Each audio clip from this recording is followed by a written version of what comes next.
we begin, we actually have interpreters here, and I'm going to turn that over to them right now. Buenos días para las personas que quieran escuchar la presentación en español de forma simultánea. Tenemos audífonos, si puede pasar con la señora que está en esa mesa, donde dice intérpretes, para que escuchen la presentación en español y también para que puedan hacer preguntas. Esto es en forma simultánea. Me pueden preguntar cualquier cosa, yo voy a estar también ahí en esa mesa. Muchas gracias. Thank you so much. Before we begin, I'd like to just make one more last announcement regarding the question and comment cards. The question and comment cards are for you for today. This is for us to allow you to have the opportunity to have a question for our panel of experts that will be here, and we will be moving forward on this. Today, our meeting here in Acton is the fourth of 4 meetings that we've had on the high-speed rail Palmdale to Burbank section. We actually, I'm just curious too, we've actually had meetings in this location in the past, but for today's purposes, could anyone who's been here or hasn't been here for the very first time, could you raise your hands? I'm sorry, that anyone who hasn't been here and this is your first meeting for the very first time, if you could raise your hands. Excellent, thank you so much. We have been in the process of planning this project for many, many years, and today is a very important day for you as the public. We actually will be coming with information for you today on a refined alternative, and it will be special in that you will be provided some information today that we haven't been able to provide until today. But for the purpose of our meeting is just to make sure that you have an update on the project and to make sure that was over to Michelle. Please be aware of, we'll be collecting, and if you have, please raise your card and we'll be able to make sure that we collect them for later today. Thank you. Thank you, Mary.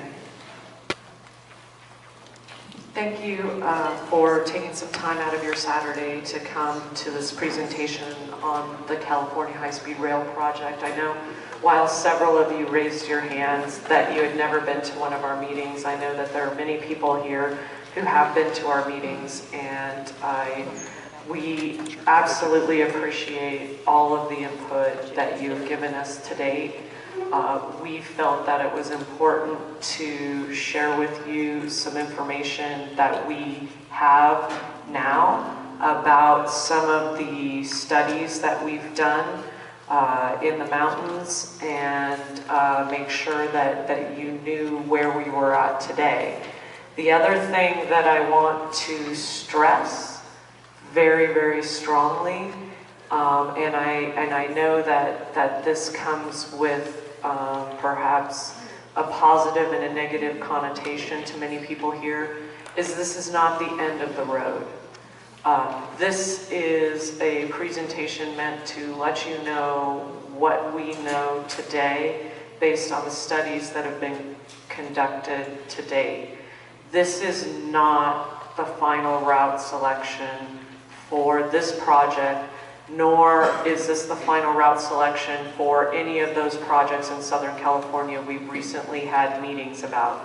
These meetings are meant to let you know where we think the information is pointing to in terms of a preferred alternative, but all alternatives being studied right now continue to be studied at the same level of detail, and the final route here will not be selected according to schedule until January of 2021.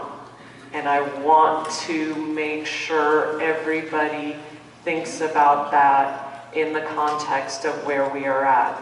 So we know some things, and we want you to know them so that you are part of this process, throughout this process, as we work towards the final route selection and the completion of the environmental documentation.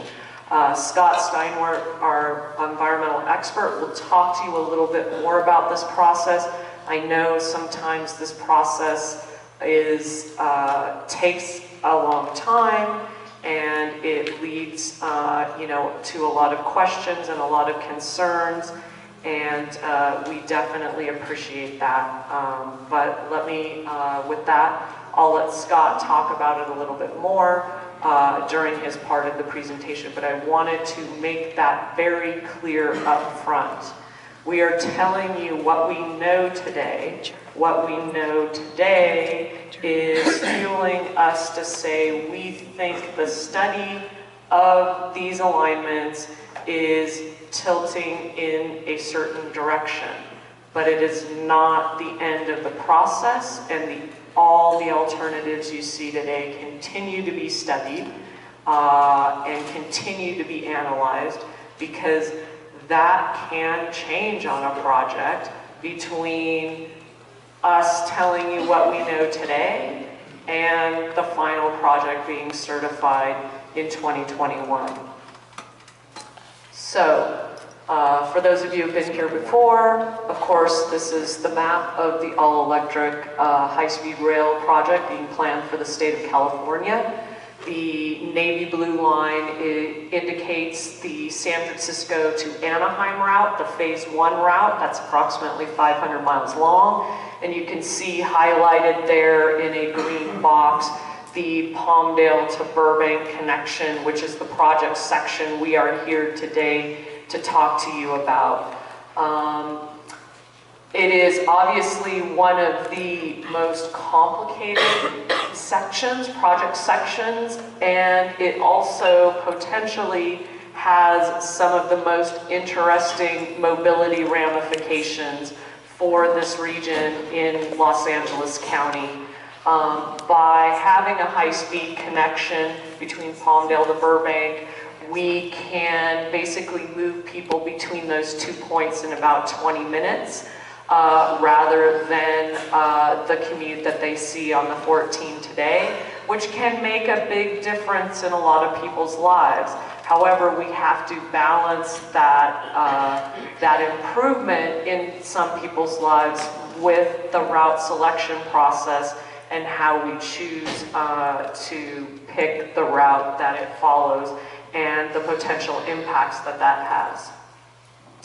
So our agency does a business plan every 2 years on the even year. So in 2018, we released our business plan, and these are the priorities listed in the business plan. Number 1, to begin service from Bakersfield to San Jose or thereabouts, essentially get high-speed electric trains operating in the state of California as quickly as possible, so that the state can start benefiting from having a major transportation corridor that operates on renewable-based energy. Number 2, complete phase 1 route selection and the environmental documents. We think it's important to move forward and say, for that 500-mile phase 1 route, this is the route that we believe we will take. Because it is important to the folks whose communities, obviously, the route will travel through. It's important for us with regards to future planning as well, and so we want to continue that process. We want to invest some money as well in the local rail network to improve it immediately and begin projects that high-speed rail will use someday, so that we will have some of the infrastructure complete by the time high-speed rail is fully completed here in Southern California. So we are investing in the 2 projects you see there, the Rosecrans-Marquardt grade separation project and the modernization of Los Angeles Union Station. The combination of those 2 projects means that through the heart of the Metrolink service area, Metrolink can now operate 30 or more new trains a day in new slots, which will mean that you could see more Metrolink trains, more frequent Metrolink service coming up here along the Antelope Valley line.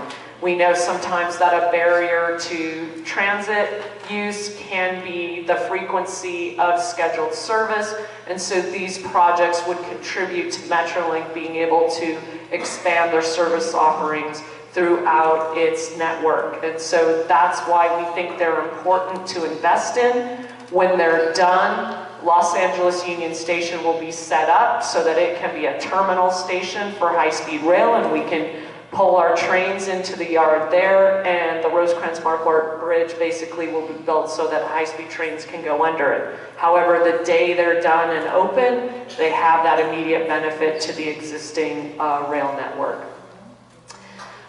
We are under construction. Those of you who have visited these meetings before know that. At this juncture, we now have 21 active construction sites in the Central Valley, and you can see some pictures of construction going on the major civil works at those locations.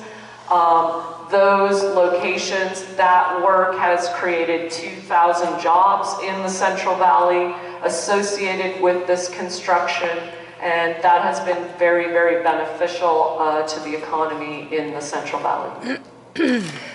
And those of you who've been here before have seen this, and you know that in this work, it is very, very difficult. We do not take this lightly at all. We are looking at several things that have to ultimately be balanced to pick the route.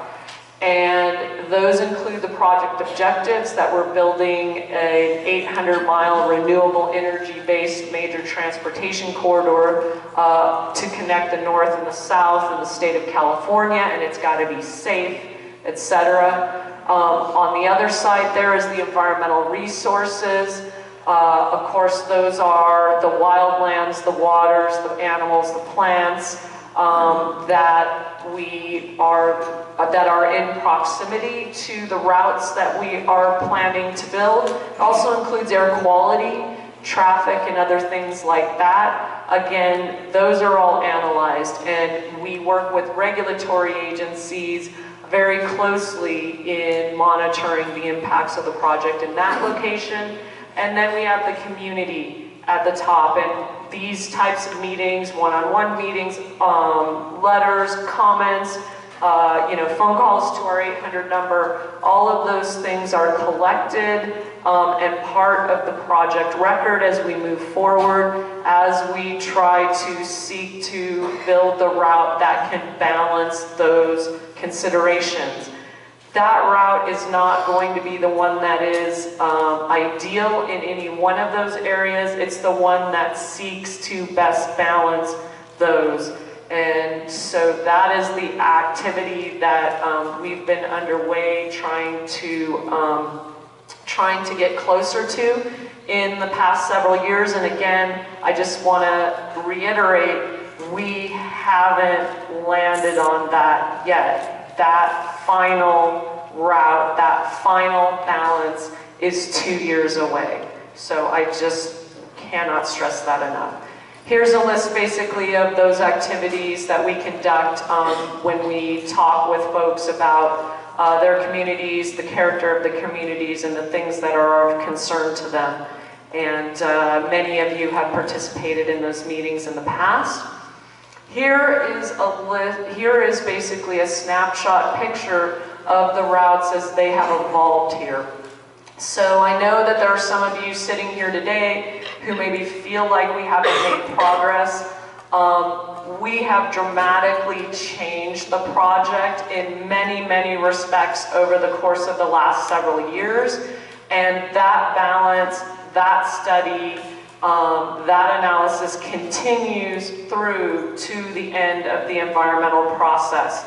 All three routes you see there on that map under the 2016 and here on this map, those three routes that we have been studying, those three routes continue to be studied throughout the remainder of this process through until the final route is selected in equal rigor, because all along the way we learn things about these routes that change that balance. And so we're here today to tell you about some of the things that we have learned that are tipping this balance in a certain way, but I want to just be clear that we are 2 years away from that final balance. And so with that, Juan Carlos, if you want to come up and kind of walk through the alternative from north to south. And I saw a few people come in after the presentation started, so just a reminder, if you have the yellow question cards, if you have questions, fill out those cards and turn them in for after when we're done with the presentation. Okay, so I'm just going to walk through the routes from north to south. I'll spend a little bit of time at the north end here, just to describe how they, to characterize the routes, what they're doing, and how they're different and how they're the same. So starting in Palmdale, we will have our station next to where the existing Metrolink station is now. We'll be using the existing rail corridor, or being next to the existing rail corridor that's there now. So we'll be running alongside Metrolink. We will connect there with the future extension to Las Vegas that's planned. We'll also connect at that location. All of the buses at the Palmdale Transportation Center, they all come in at that location as well. So it would be a hub for all of the transit in the area there. All of the roads that cross in the Antelope Valley right now, as you go through Palmdale, Palmdale Boulevard, Avenue R, Avenue S, for example, and so forth, they will all be separated. So they will be, we won't have any roads that cross at the same level as the tracks. They'll all be separated, so the roads will go, over all the tracks, or in some cases under all the tracks. So that would be a benefit for not just us, because we don't want to have road cars crossing our tracks, but we'll also benefit the Metrolink and the freight trains that are crossing all of those roads now. All those roads now will be able to pass freely and not have to wait for trains, and that also will eliminate the need for horns and so forth. As we go south from there, we will pass near the Lake Palmdale, and then we'll cross the San Andreas Fault. The San Andreas Fault runs diagonally across almost at 45 degrees from that image there. We'll cross it on the ground because of the nature of that fault. We don't want to be on a bridge, we don't want to be in a tunnel, we want to be on the ground, so when it does move, we'll be able to repair the tracks if they get separated in an event there.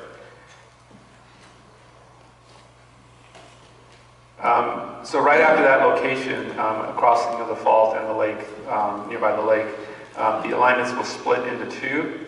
On the north side, you see the refined SR14 route, and then more to the south east is the E1, E2 route, which are combined in that location. The E1, E2 route runs generally along, again, the existing Metrolink and Sierra Highway there for a bit. It runs next to the Vincent substation there, the big Edison facility that runs along there. And then goes through a little bit of tunneling and bridges through those little canyons through there until it reaches Aliso Canyon. At that point, at Aliso Canyon, it will enter the long tunnels that will eventually go through the mountains near Aliso Canyon Road. With the refined SR14 route, very shortly after crossing the lake, and when we get to where the aqueduct is, we'll enter into a tunnel, a long tunnel that would go under those hills through there on the north side of the SR14 freeway. We will emerge from those hills at the SR14 freeway near Red River Mine Road, where it will bridge over the freeway and that interchange with the 14 freeway, and then go right back into the tunnel where the hill is on the other side, on the south side. So we'll be on the north side of the 14 freeway, so opposite from the high school. So the high school is south of the freeway, then the freeway, then we're on the north side, the other side of the freeway, where we emerge from that tunnel. Further to the south, along the 14, we will cross the Pacific Crest Trail. We met with the Pacific Crest Trail Association and the Park Service that has jurisdiction over that, and how we would do that in the best way possible. We'll go near Vasquez Rocks, and again, the Vasquez Rocks Park is on the north side of the freeway, but we've crossed now on the south side, so we're opposite from that facility, so protection of that important park. And then from there we will get to near where Soledad Canyon, Lang Station Road is, near Santa Clarita, where we will turn down, cross over the Santa Clara River, and then enter into Long Tunnel again, similarly going to the going under the mountains. So as we pass through the Angeles National Forest with both the refined SR14 alignment and the E1, E2 alignment, we're completely below ground under the National Forest.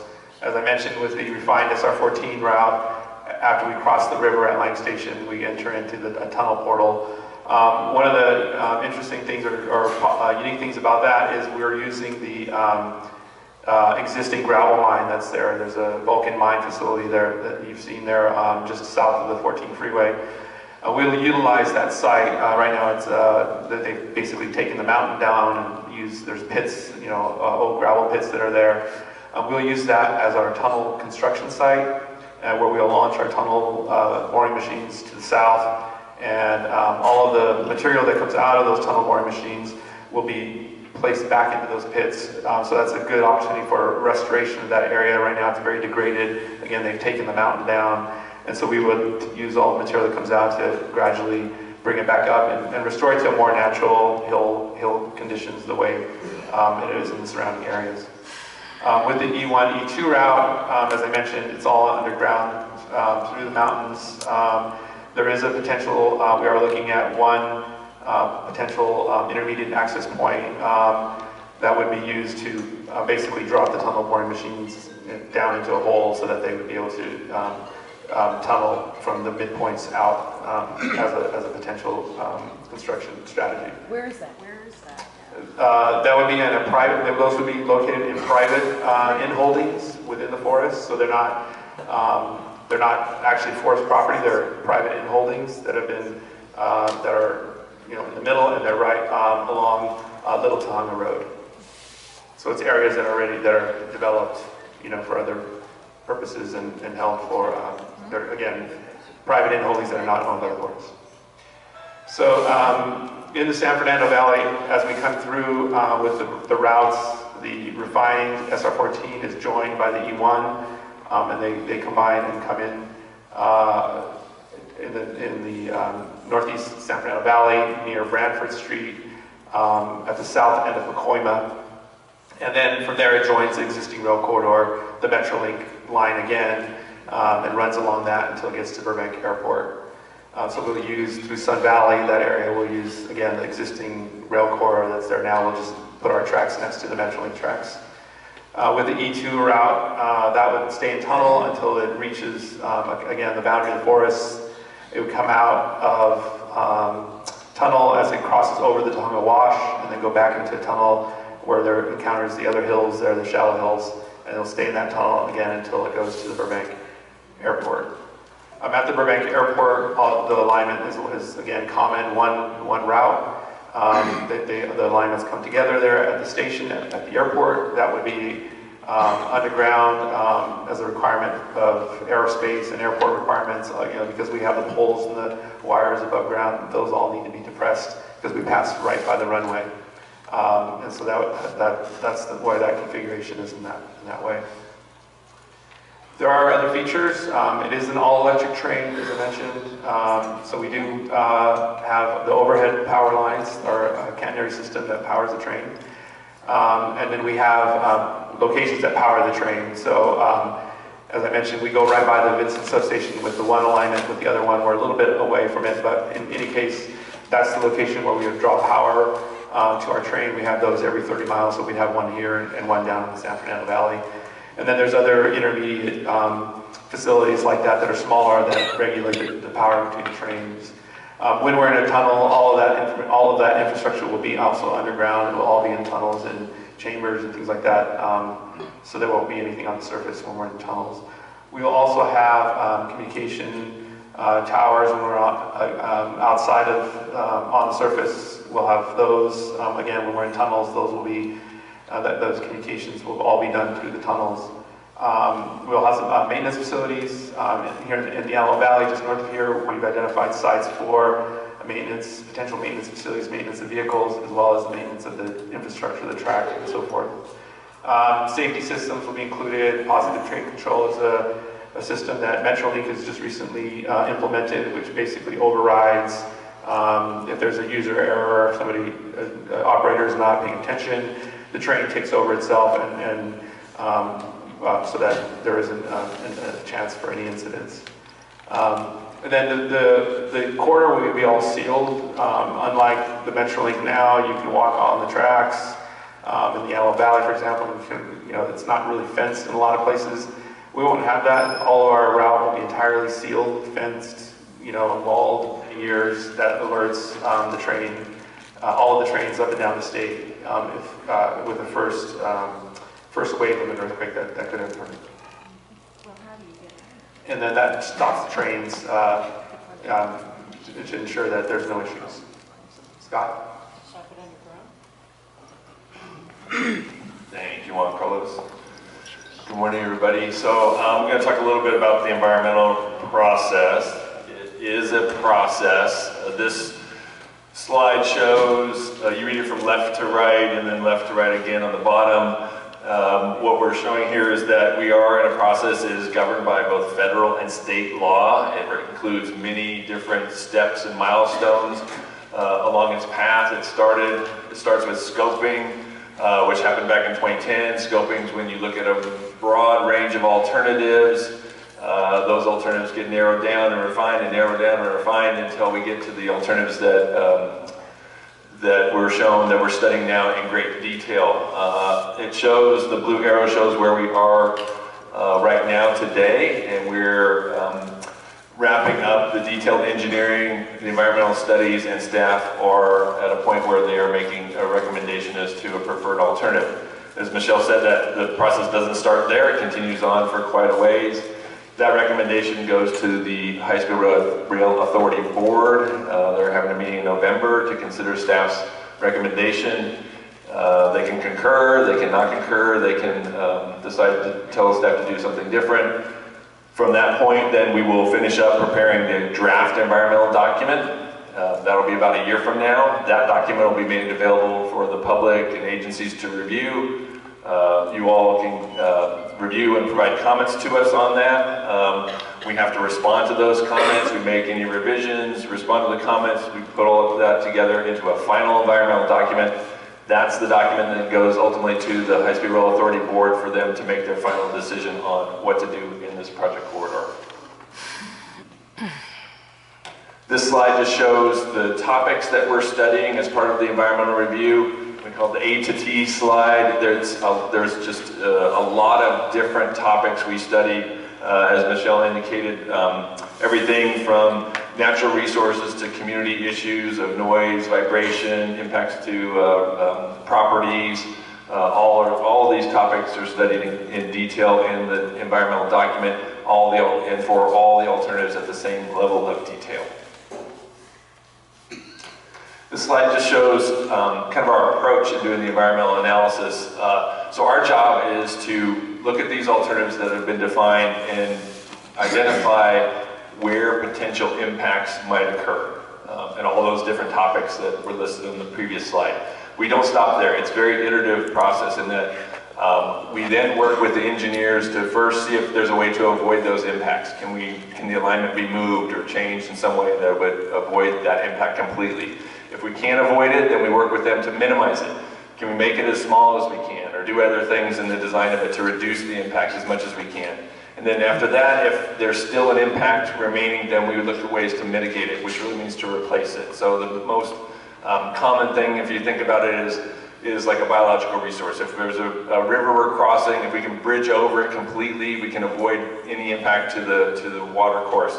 If it's too far to bridge across, we might have to put a post in the middle or a pile to support the bridge. So we'd want to do that as small as absolutely we can, but it will still impact the river. So then we would mitigate that amount of impact. So that's kind of how this process works. The other key piece of this process is you all. These meetings are very helpful, and they're used to gather the kind of information we need to know about what's important in the communities in terms of resources. I was talking to somebody before about trails for horses. It's important for us to know where those are, how they interact with the proposed alternatives, so we can really look at them in great detail about how we might be able to avoid, minimize, or mitigate any impacts that might be identified in those areas. Put it underground. And that is one strategy that is used in this corridor.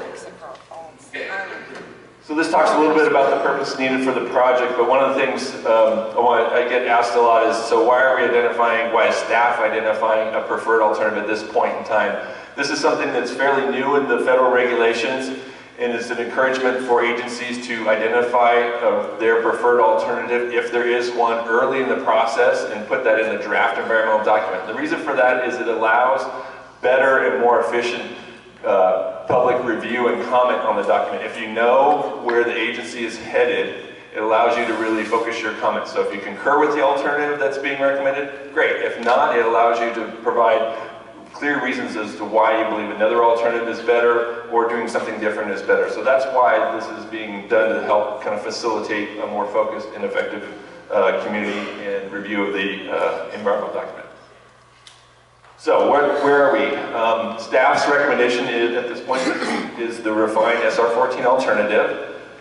This just gives a breakdown of kind of the key factors of it. It's 38 miles long. There are 6 tunnels along it.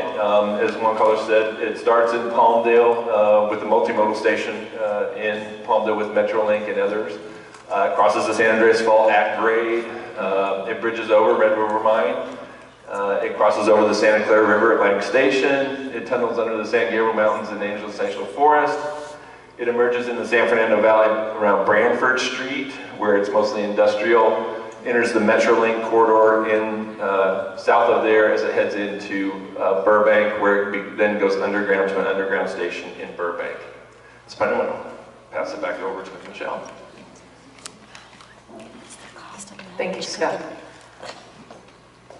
And so here is a list of some of the features or some of the factors that have come to light and that are leading us to make this recommendation, let you know basically where the analysis that we've done to date seems to be pointing. This particular alternative, the refined SR14, is the easiest and fastest to construct, has the lowest risk during construction based on the geology and the hydrogeology, and that is very important.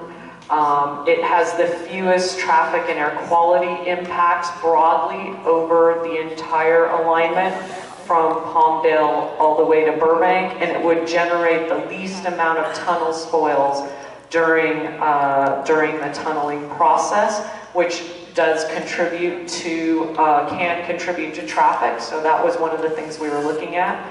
It has the shortest tunnel underneath the Angeles National Forest and the newly designated San Gabriel National Monument, and at that particular location where it tunnels, it has the lowest risk of impacting the surface and groundwater and wildlife in the forest. It avoids key archaeological resources and tribal resources, and it reuses a former mining site as the tunnel portal, so it has an opportunity to reuse that location and return it to a national state or a natural state. And again, those are just some of the information that we have been gathering. And I would certainly encourage everybody here to go to the stations around the room when we're done with Q&A to dig in on some of those topics. We have the geology at the very back right there. That may be highly of a high curiosity on your part. And then we've got the environmental process over here. Again, an area that you may have a lot of questions about. So please do go ask. As noted, this is the 4th of 4 meetings to discuss this information and make sure that we get out to you the information that we've been gathering over the course of the last year or so. And so again, just to remind you of the process, a couple of years ago, we identified those 3 routes, the E1, the E2, and the refined alternative or refined SR14. We have conducted a number of studies and analysis associated with them, although not all of it, that will ultimately go into the environmental documentation. Based on those results, we are here to let you know what we think those studies are telling us at this juncture.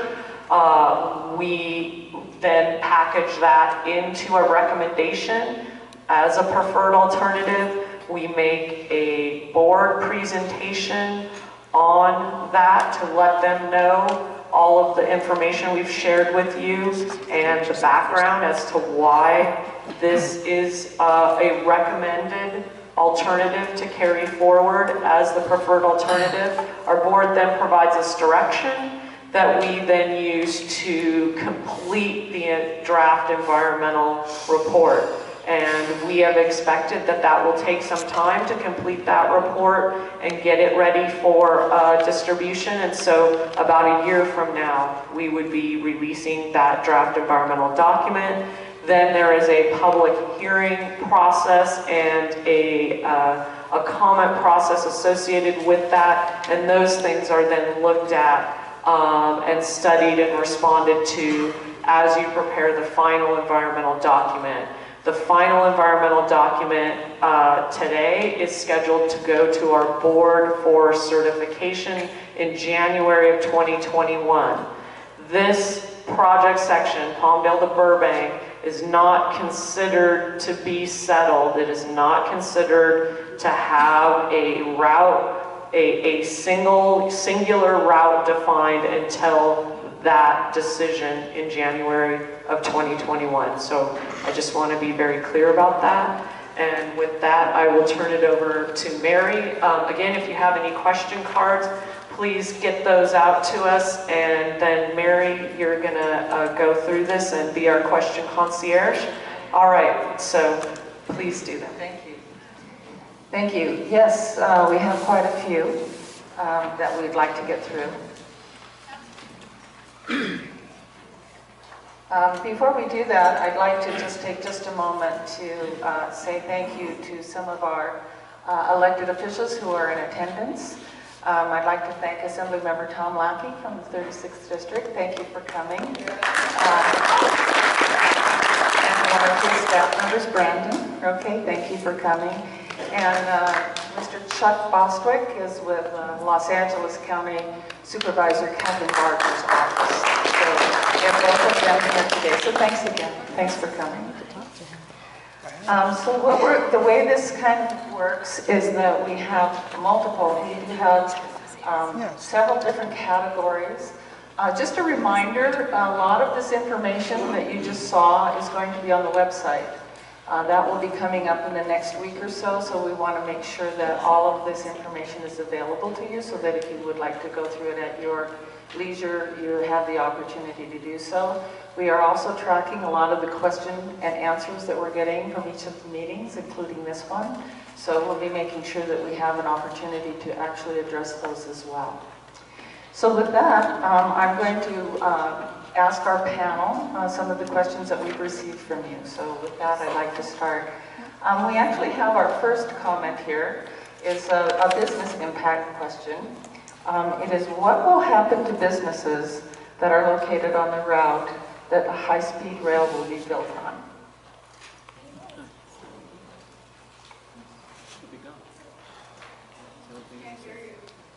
I know. Sorry about that. My mic wasn't on. Apologize for that. So, with a large infrastructure project like this, sometimes there is a requirement to purchase land that may have a house on it or may have a business on it in order to build the project. There is a legal process that the authority follows in order to make that purchase. We do have a right-of-way specialist here with us today, and if you can look in the back, and he can raise his hand back there if you have super specific questions, but essentially it is a legally mandated process. We prepare an appraisal. We hire a firm that is an expert in appraisals. They prepare an appraisal of the value of the property. It is offered. The property owner then has the opportunity to hire their own appraiser, which we do pay for, to make a counteroffer if they don't believe that the offer is reflective of the full value of the property. And then a negotiation is conducted in order to purchase that property. Most large public agencies ultimately do have the ability to exercise eminent domain if they are unable to come to a negotiated settlement on the value of the property. We, like most agencies, greatly prefer to conduct the property purchase as a negotiation and a business transaction, but you are absolutely compensated for your property. Okay, thank you very much. Our next question is really in regards to electricity. The question is, and we have a few of these, so we're going to be categorizing them a bit. Some are duplicates. How will the electricity to the trains be generated and supplied? Does the train work off of a common grid, or does it have a dedicated service? One other question was, where will the electricity come from?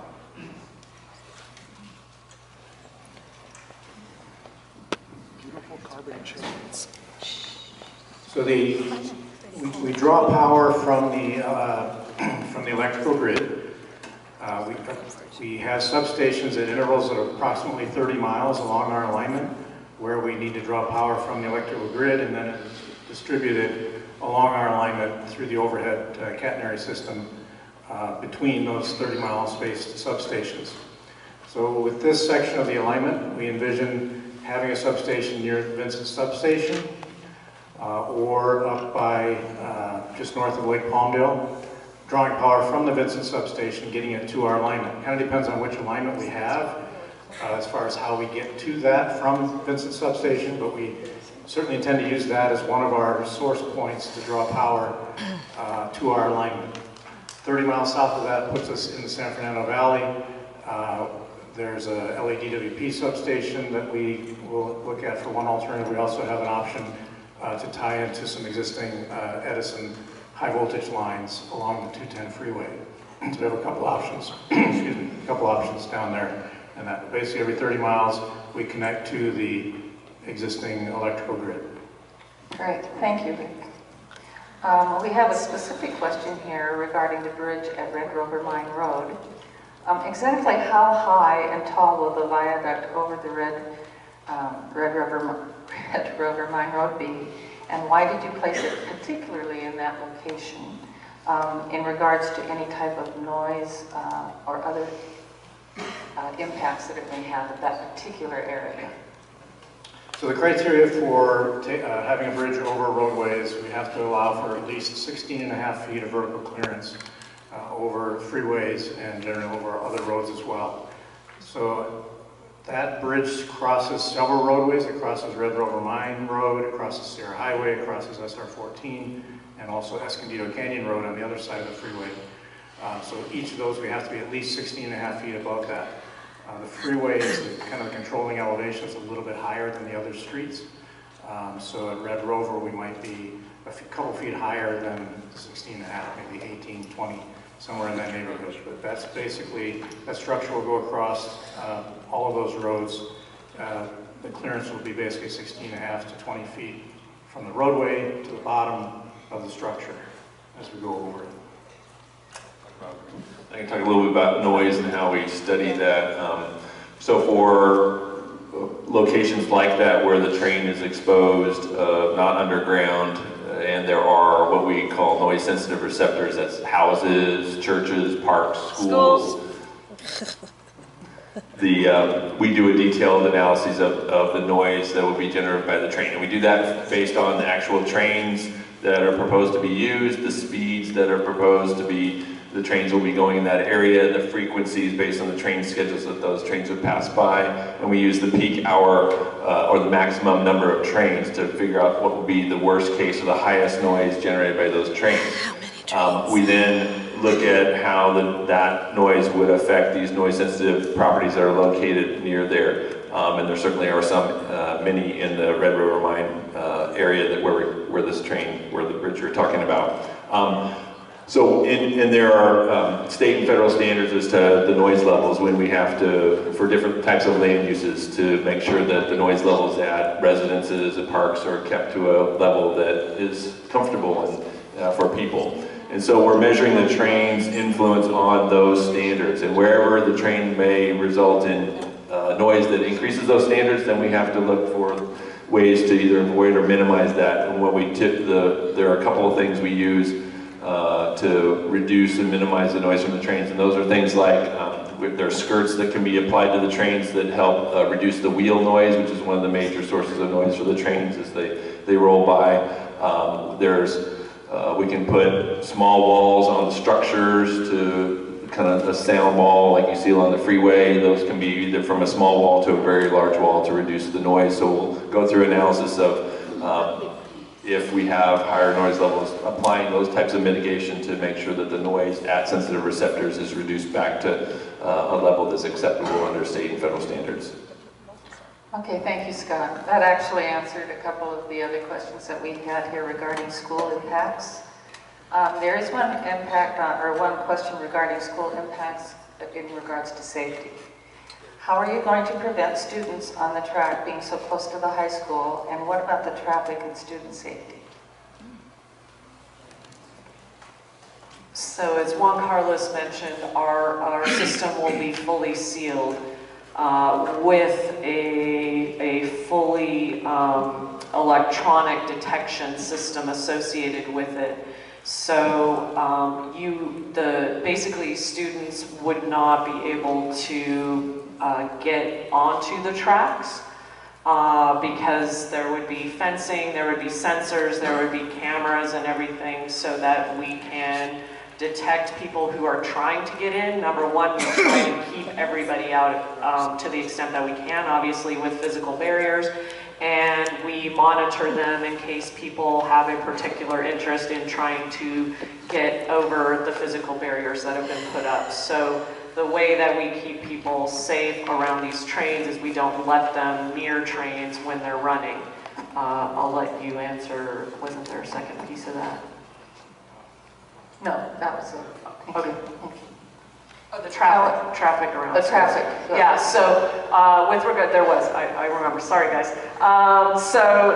With regards to the traffic, obviously there's a full traffic analysis that's done as part of the environmental document to take a look at it. Because this train is a fully sealed system and it isn't crossing at grade across any of the roadways, we don't anticipate that the fully operating train would create any increased traffic at the school. However, we do need to look at the traffic during construction of our project as well, because we have to identify all of the impacts of our project and mitigate them. And so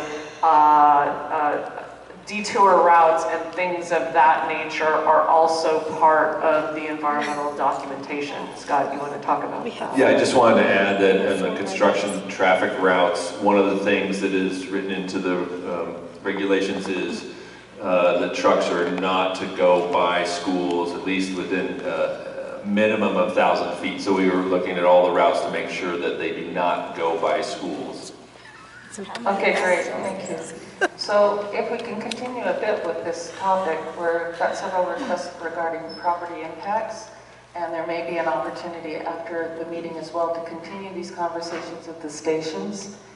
But there is one regarding, when do you plan to notify residents whose houses may be impacted by the route? And based on the preferred SR14 refined alternative route, our particular property may be landlocked. very important piece or thing that is evaluated with regards to the impacts that our project may have on properties. Because if we landlock a property and there's no way to avoid landlocking it, then we consider that we need to purchase that property as part of our project. We can't leave somebody landlocked. So that is a very, very careful analysis that is conducted. If you know, for instance, there may be properties where an easement is needed for construction, just a small piece of it. Those pieces are carefully evaluated. Again, do they allow the property owner to continue to use the property the way they are using it today, or do they impact that property in such a way that it no longer can be used and the entire property should be purchased? So those are very, very careful studies that are done to understand that, because in the case of landlocking, for instance, that does impact how that property is used, and that does then trigger the need, obviously, to purchase that entire property. With regards to when you are notified, that is ultimately, you know, part of this process to make sure everybody is aware of where the project is at this particular juncture. Formal negotiations or formal property purchases don't begin to take place until the final route is certified. That EIR, EIS document and the final route is certified, which is planned here in January of 2021, because this isn't considered to be the final alternative until that point, the final route design until that point. There could still be changes until that point. So in January of 2021, when the route is certified, that's what then triggers the property notifications and acquisitions.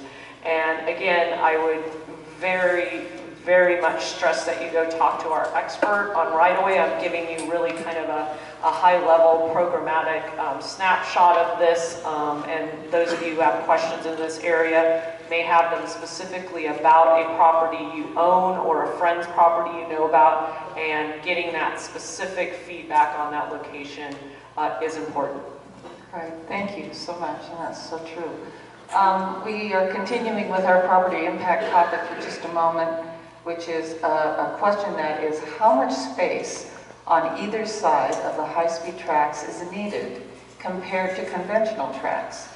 And how much space would be needed during construction?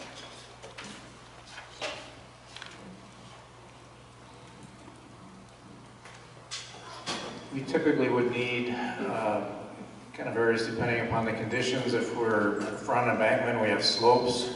The right-of-way is a little wider than if we're actually on ground level or if we're on a structure. But we typically need off the tracks about 30 to 50 feet of space for maintenance and slopes and whatever for our right-of-way width. Typically, if we're running along ground level, we need at least 120 feet of right-of-way. It gets wider than that if we're, again, up on embankment where we have slopes, or if we're slightly below grade and we have cuts, it would be a little bit wider than that for slopes.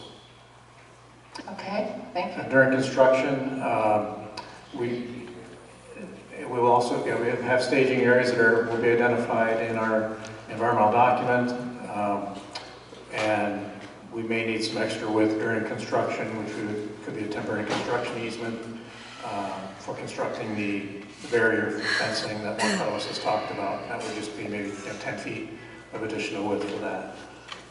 Great, thank you very much. There are several questions regarding project cost. Let me give you a few at this point. At this point, how much is the total cost of the project from Los Angeles to San Francisco, and whether or not that's an appropriate for, because ours is Palmdale to Burbank. But do you have an estimation on how long that you think that it will take to build? And what will the ultimate use be for that from San Francisco to LA? Who would be using it? So our business plan every 2 years puts a project cost together, and in 2018 the project cost is $77 billion for the entire route, Anaheim to San Francisco, the entire phase 1 route. It is identified that the entire route would become operational in 2033, so that's 15 years to build from today. And in 2040, under a mature operation system, so typically these types of services take a few years to fully mature in terms of ridership. It's about 40 million trips a year would be taken on the high-speed service, whether it be station to station or the entire route. That's what the estimate is. Again, there would be different riders looking at taking it for the entire route versus station to station. So it's a wide variety of potential users for the route, whether they be traveling for business, they're traveling to get to school, they're traveling to take a visit. It's traveling just to commute in some cases. I know here, obviously, we know the 14 can get kind of congested and can take a while to get down to the San Fernando Valley during certain times of the day. It would be faster in that future to go up to the Palmdale station and take that train down than probably travel on the 14 freeway. So there would be a wide variety of users of the system. Great, thank you. Staying with cost for just a moment regarding the funding. There's a couple of questions regarding how the high-speed rail project will be funded and whether or not it's from the transportation gas tax, and if so, what percentage, and does HSR have any impact on Proposition 6? I want to be absolutely clear that Proposition 6 is for everything else in the transportation network. Proposition 6 is not high-speed rail. High-speed rail's funding is completely separate from that. High-speed rail is getting funding from the federal government through ARA funds. We have the Proposition 1A bond from several years ago, and then high-speed rail is funded through the cap and trade program. Those are high-speed rail's funding sources. We also talk about future sources in our business plan, including private investment, but the roads, your conventional Metrolink system, all of those other systems, that's what the Proposition 6 funds. It does not give any money to high-speed rail. Federal government's not paying for it anymore either. They're not funding it. So we can continue with our questions. There's some questions on tunneling depth, tunneling impacts. So there is a request or a question regarding tunneling on Forest and the Sierra Angeles Forest. What provisions have been made for the residents near and around the Angeles Forest? And then another one is if you can talk about tunnel depth, how that was determined, and why you feel that that's a comfortable depth.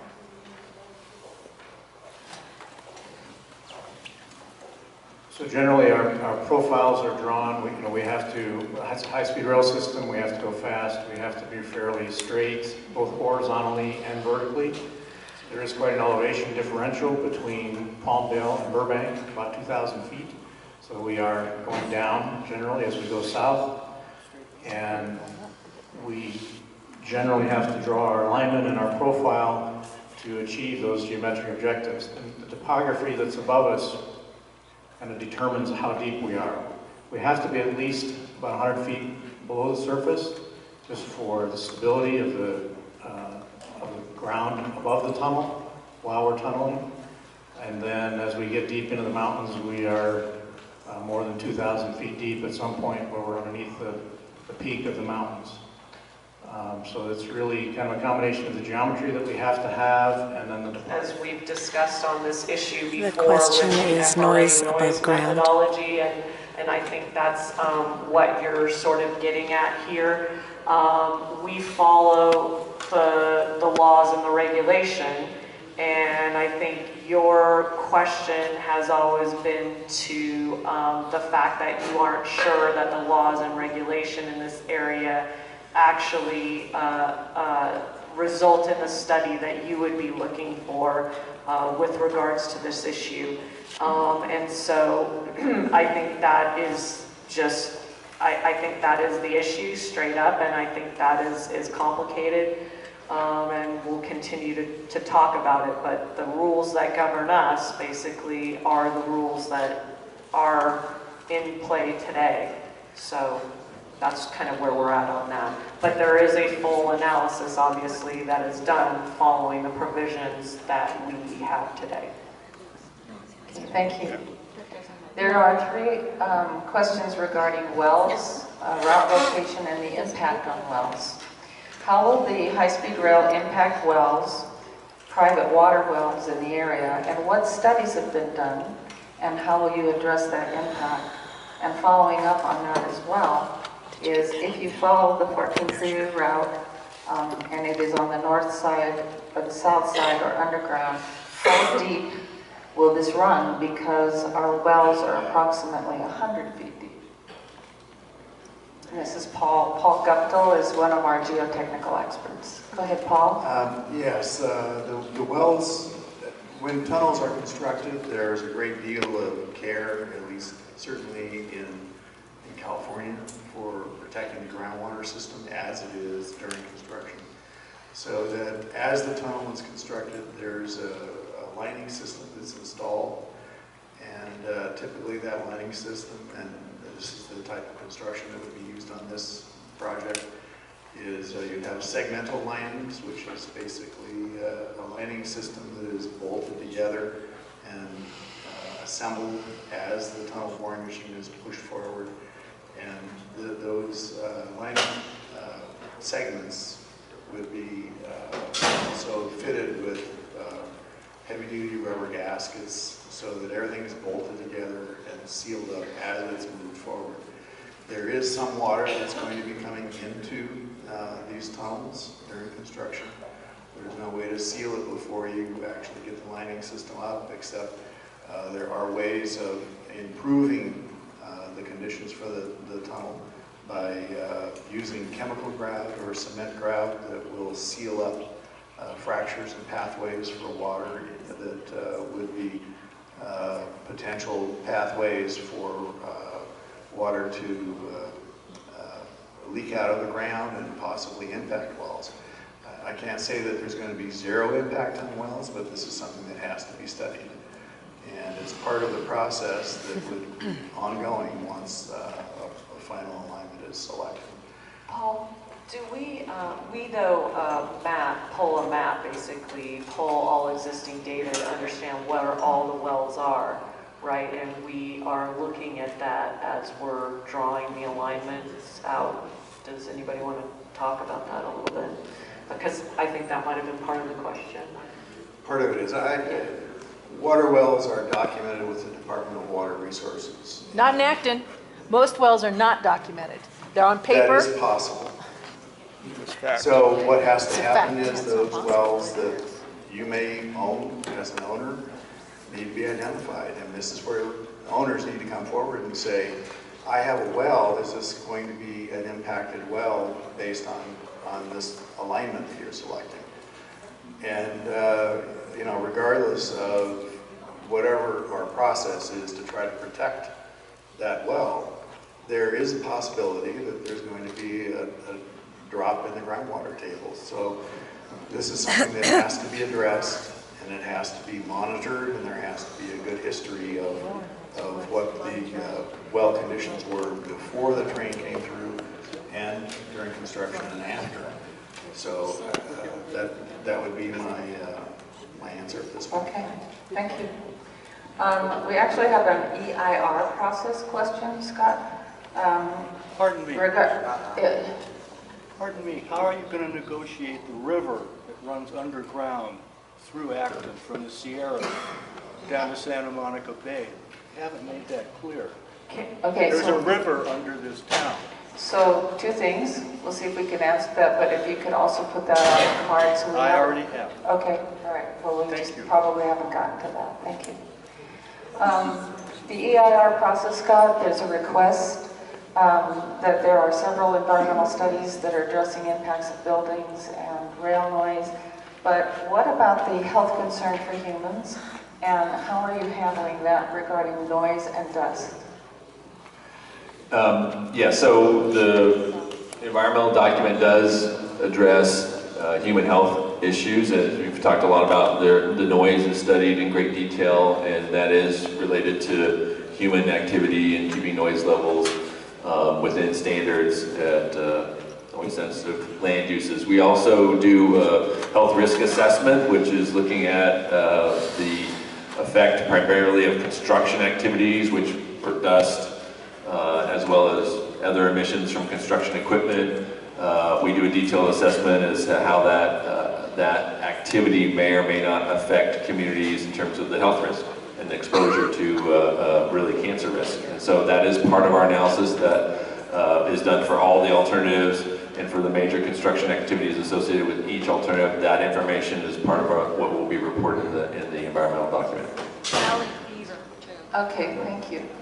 So there's a couple of several questions regarding noise and vibration, and generally they want to know basically how is that being tracked, how is it being monitored, and is there any particular specific information on the noise and vibration impact at the Red Rover Sierra Highway area? So we are doing, it is a noise and vibration analysis. So the way that works and what we've done is we go out into the field and do vibration testing, which gives us a sense of in areas where we are tunneling or have activities that could generate vibrations to understand the current conditions of the soil and how vibration might be transmitted. Certain soils and conditions transmit vibrations more than other types, so we're understanding that through testing of the ground now. Then we work with the engineers in understanding what kind of vibrations might be generated by the tunneling activities, by other construction activities, so where those line up, where we have construction activities that generate vibrations. We have soils or other geologic conditions that are conducive to vibrations. We work with the engineers to make sure that the construction activities are designed in a way to reduce vibrations, or the operation of the train. There's ways to have rubberize the bushings of the trackway to reduce vibrations. And in those areas where vibrations may be an issue, then there would be a monitoring program set up during construction to make sure that if vibrations started to happen, things would be shut down. Methods and means of the construction would be adjusted so that vibration wouldn't be a problem. And so that's our backstop, is to monitor things during construction and operation. If I can just add one more thing about vibrations, because we get this question a lot. We not only design the track alignment for safety, but we go even beyond that. It's actually designed for comfort, even beyond safety. If you've ridden high-speed rail, high-speed trains in Europe, when you're on the train, you have a little tray. You can set your coffee on a tray. It doesn't move. You can walk around the car. You can go to the cafe, and it's really designed for a safe and smooth ride. So it's unlike what you're, a freight train that has a lot of rumbling that could cause vibration. There is a lot of effort made into the passengers' comfort, so that they can have that experience of having a glass of wine and so forth, and not worried about it spilling and things like that.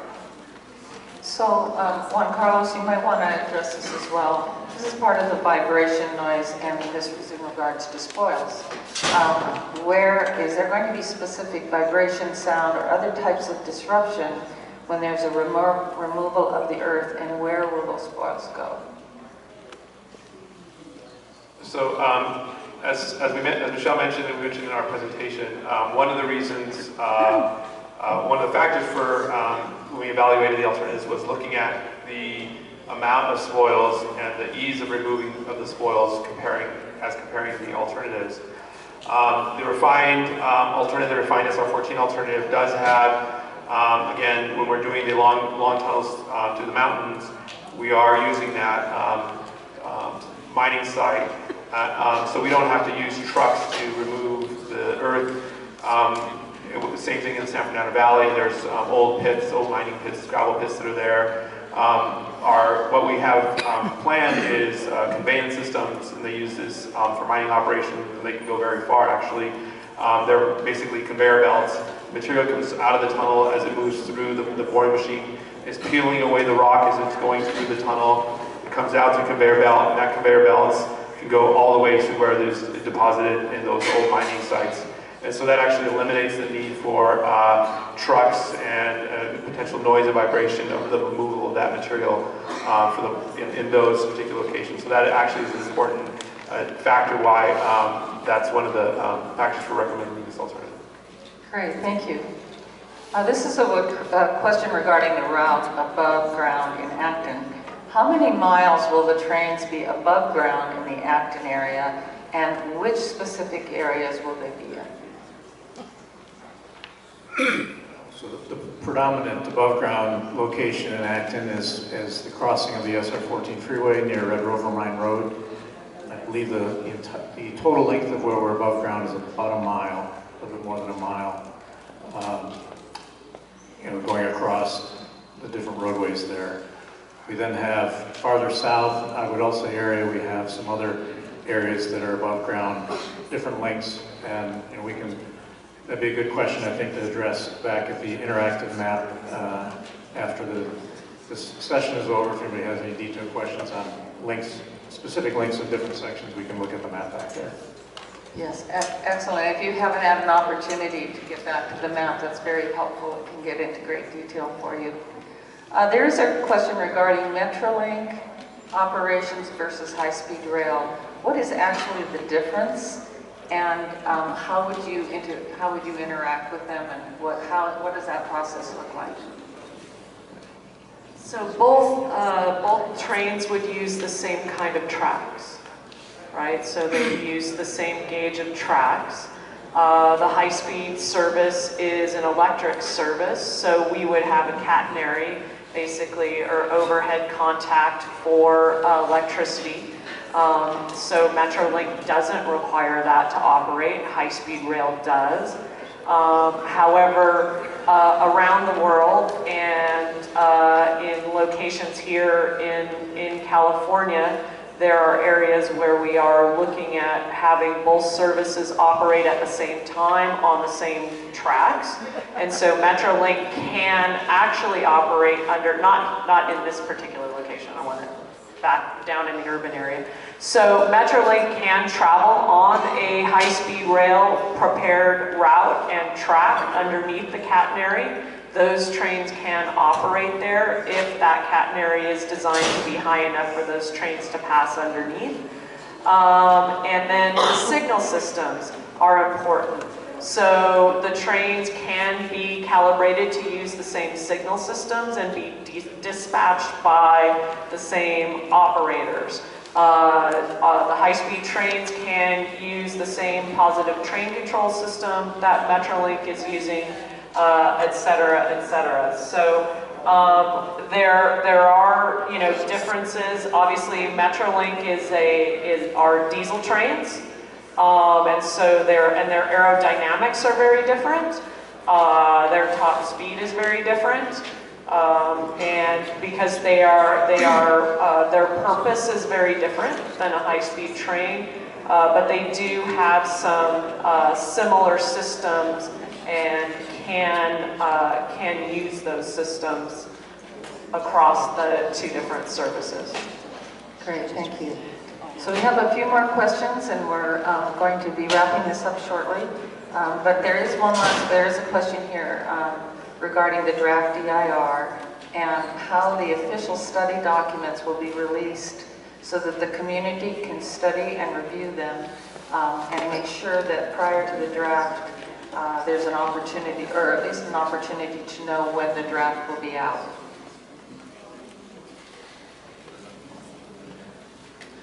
Yeah, so the document will be made available to the public. It will be made available on the authority's website. There will be broad notification to you all. If you've received notices about these meetings, you will definitely receive notices when the document is available. There'll be a series of meetings again to facilitate your review and comment on the document. Another part of that question?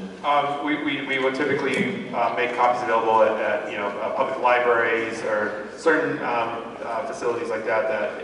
If you want access, if people want access to them, they can get them there too.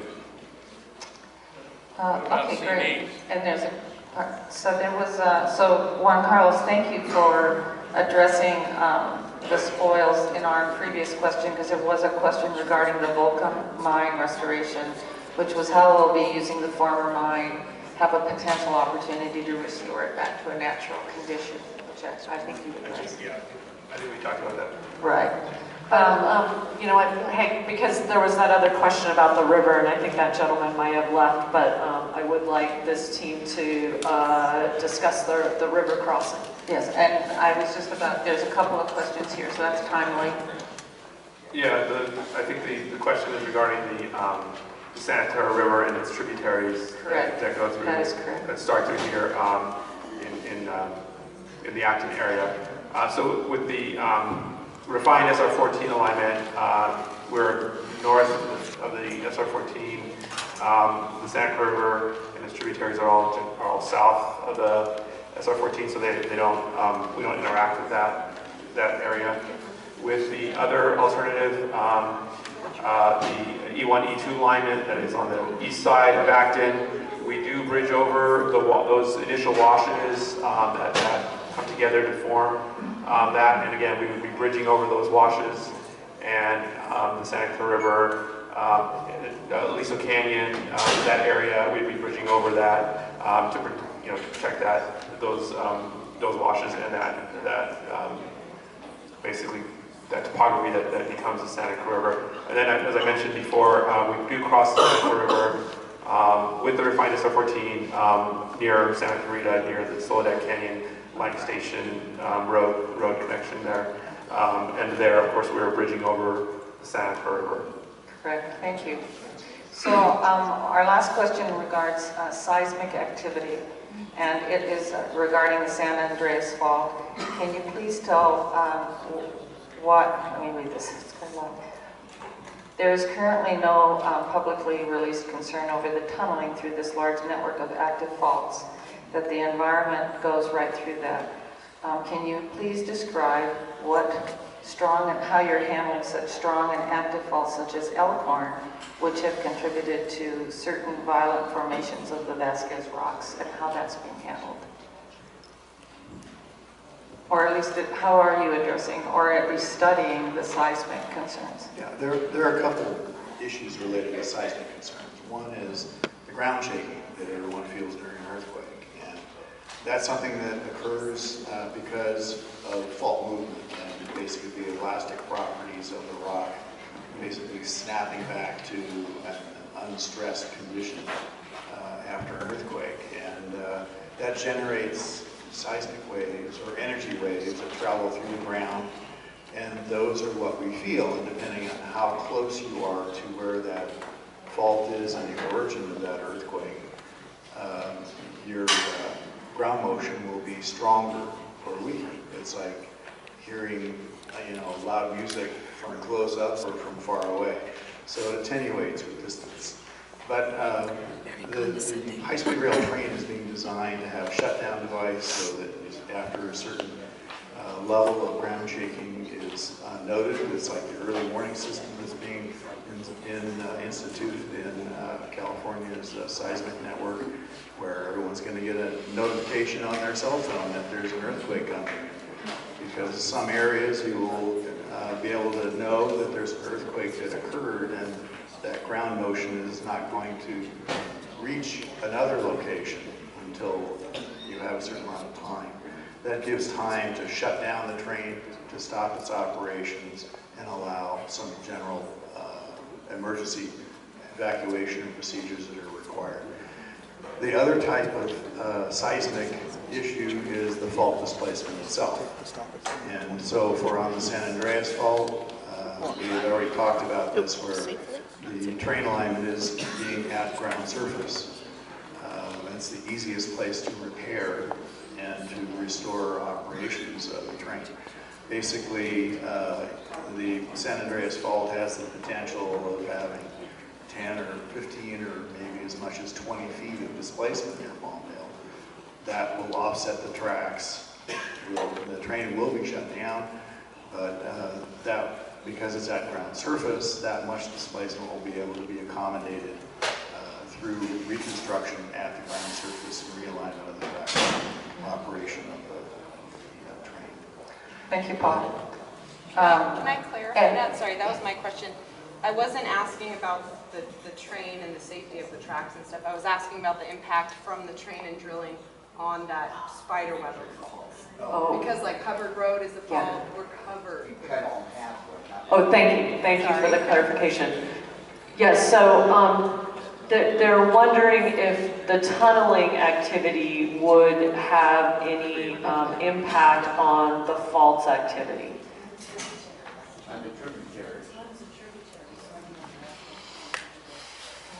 Okay, so with regard to the cause of earthquakes and the movement of faults, it results from huge tectonic forces in the earth and unbalanced systems that have to balance by moving as along faults and causing that ground vibration that I talked about.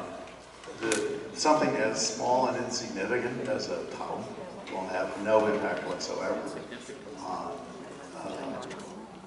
causing a fault to move or have an earthquake. Okay, thank you.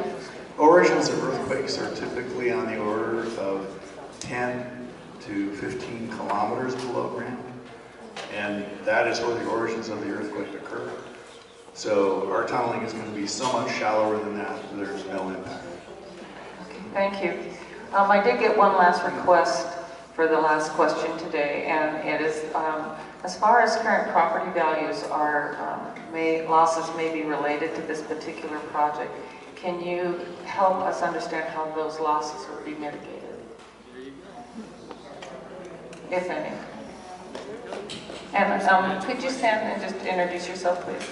Sure, I'm Ron Tabarge from Sacramento. What I can say is that there's been studies on both sides that have shown that property values do go up, some property values go down. But we can't, well, especially near high-speed rail stations, I happen to live near one where one's going to be built and my property value's already gone up. But in either case, if a demonstratable, you can demonstrate that your property's been impacted after the project's been built, you do have the ability to file a claim with the Board of Control. Okay. All right, thank you.